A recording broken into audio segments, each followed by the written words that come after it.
Hello mga kalola, andito po tayo sa buhay ko noon at ang buhay ko ngayon.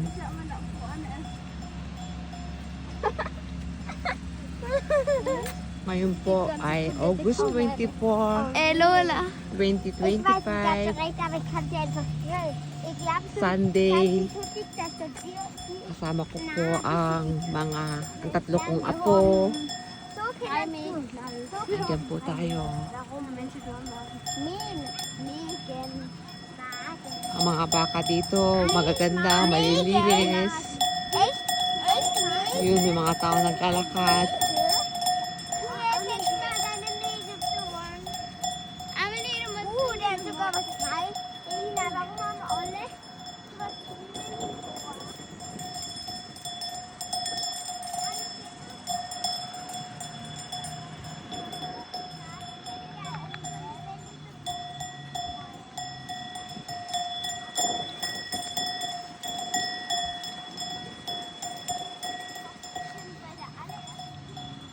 Alam niyo mga kalola,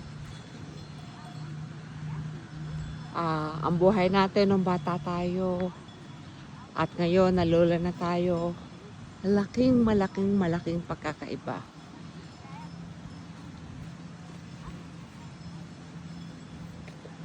Para sa akin noong bata pa ako, puro hirap. Nakita ko yung mga magulang ko kung paano sila minsan hindi kumakain. Pati yung mga kapatid ko, pati ako. Dahil walang pagkain.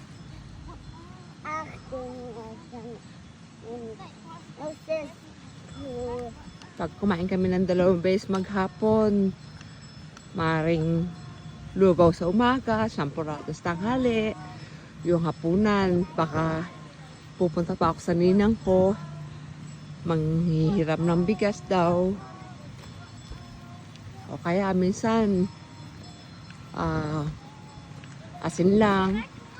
At alam kong iluto yung tubig na may luya, yun ang minsan inuulam namin ng mga kapatid ko kapag naiiwan kami sa bahay. Kaya nga sabi ko, ang buhay ko noon at ang buhay ko ngayon.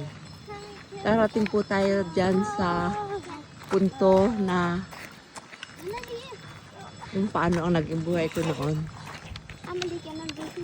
Ngayon po, ito ang buhay ko ngayon.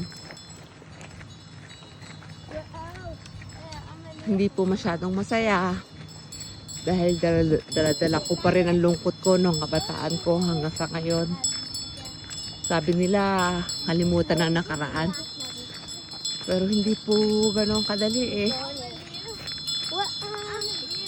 Pero pag nasa nature ako ganito, ibang-iba ang pakaramdam ko. Masaya po ako. Parang ibon lumilipad. Sige po kalola. Hanggang sa susunod po uli ha. Thank you po. Salamat.